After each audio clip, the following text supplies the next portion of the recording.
l'imposant Serenity. Il appartient à un richissime homme d'affaires gréco-libanais. Long de 72 mètres, le bateau peut accueillir une trentaine d'invités. Sur 4 ponts, 15 cabines grand luxe, des salons privés, ENEC plus ultra, une salle de cinéma. Aujourd'hui, le yacht s'apprête à prendre la mer. Tout est passé au peigne fin par Grégory. Irina, vous avez vérifié les cabines? Celles que j'ai ouvertes pour les invités hier soir. De nationalité grecque, Grégory est maître d'hôtel à bord depuis 2017. Il mène ses inspections au pas de course. Irina, dans la salle de bain de maître, t'as vérifié la sécurité de la douche? Celle d'en bas? Oui. Je mets 17 secondes, d'en bas jusqu'en haut. 17 secondes. Aucun détail ne lui échappe. Et avec lui, mieux vaut ne pas commettre d'impair. Combien de paires de chaussures vous avez dans le casier? 3 boîtes. Non, je ne te demande pas combien de boîtes. Je t'ai demandé combien de paires de chaussures, s'il te plaît. S'il te plaît, combien? Alors, combien de paires? Seulement une. Seulement une paire? Une paire pour les invités? C'est quoi une paire? Tu ne sais pas ce que veut dire paire? Viens ici, fiston. Ça, ce n'est pas pour les invités. Donc tu as 1, 2, 3 paires de chaussures. Monsieur Mohamed, il est parti? Oui. Comment marche le système? Les invités arrivent, prennent des chaussures. Les chaussures devraient être là. Qu'est-ce qu'elles font là, les claquettes? En tout, une trentaine de personnes assurent le bon fonctionnement du bateau. Dans l'équipage, il y a Masha, elle est ukrainienne. Là, vous allez voir le bureau de maître et la chambre de maître.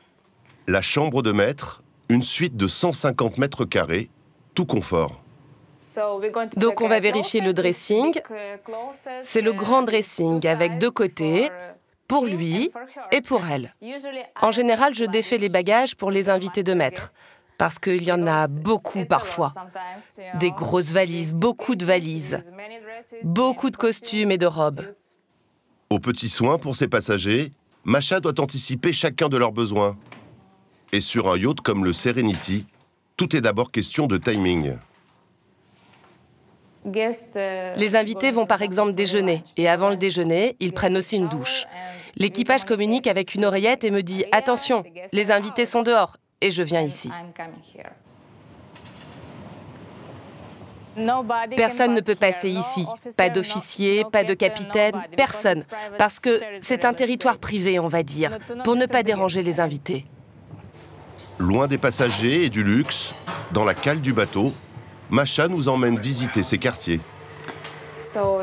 C'est le couloir de l'équipage où le personnel habite. Ça, c'est ma cabine. En général, on est 3 personnes par cabine. Et vous avez une vue? Oui, un peu.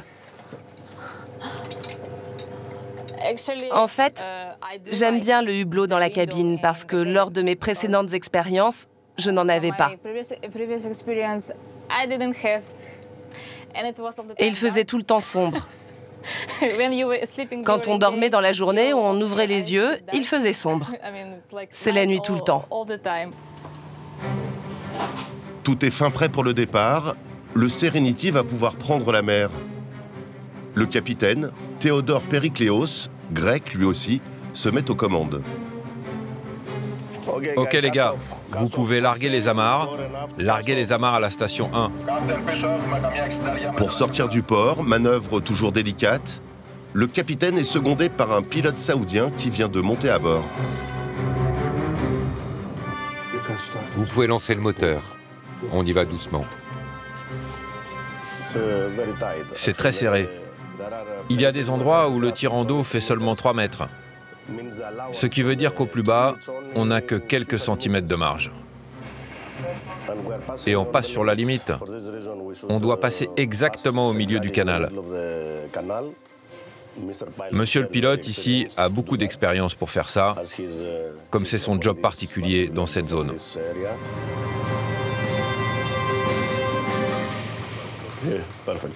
Parfait. Merci beaucoup, capitaine. Merci beaucoup pour tout.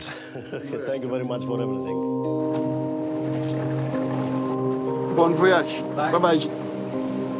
Mission accomplie pour le pilote. Le Serenity est désormais en pleine mer. Le cap est mis sur Jeddah, la deuxième plus grande ville d'Arabie Saoudite. La traversée ne va durer que 5 heures, mais par les temps qui courent, naviguer en mer Rouge n'est pas sans risque. Il ne faut pas oublier qu'il y a 2 jours, il y a eu une attaque avec un drone du Yémen, juste à côté d'ici, à Jeddah. Vous savez, la situation est tendue en ce moment. C'est dangereux. Disons que si l'équipage est dehors et passe dans cette zone, il peut faire face à une situation dangereuse.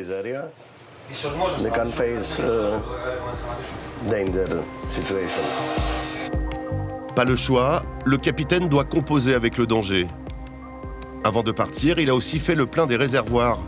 Pas moins de 22 000 litres de gasoil. Sur la Côte d'Azur, il y en aurait eu pour plus de 40 000 €. En mer Rouge, de l'autre côté de la péninsule arabique, le Serenity approche de sa destination.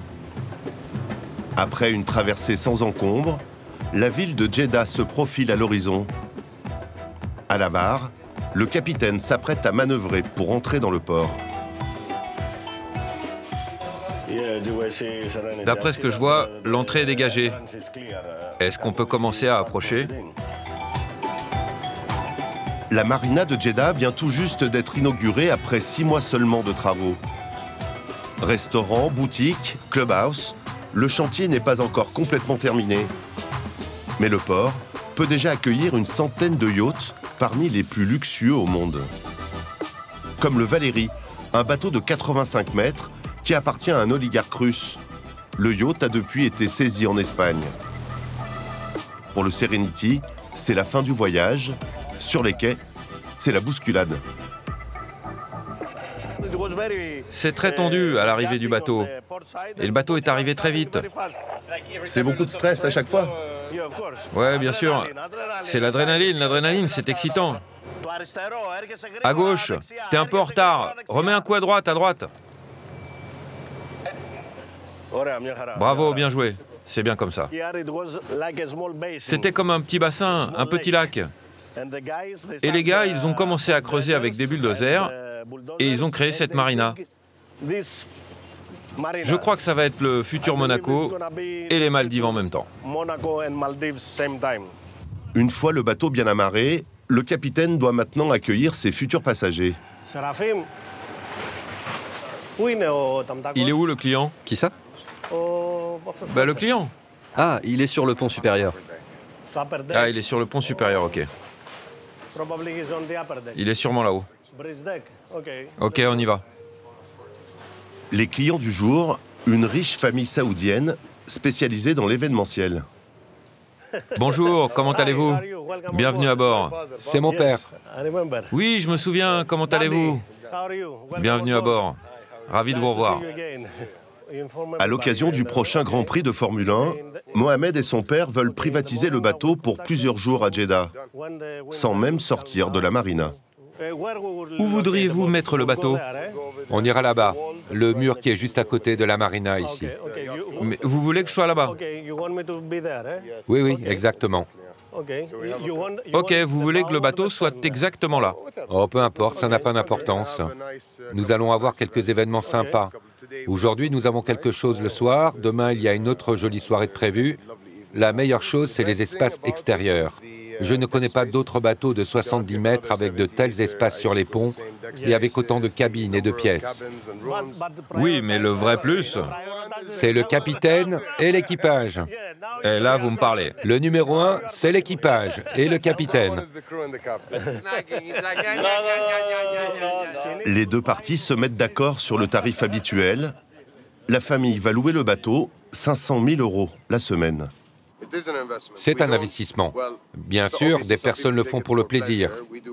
Nous, on fait du business. On fait tout pour que les clients soient le mieux installés possible pour regarder la course de Formule 1. On fait traiteur 5 étoiles, on met des écrans partout sur le bateau pour pouvoir regarder la course. Il y a vraiment un business, vous voyez. Ce n'est pas que le plaisir.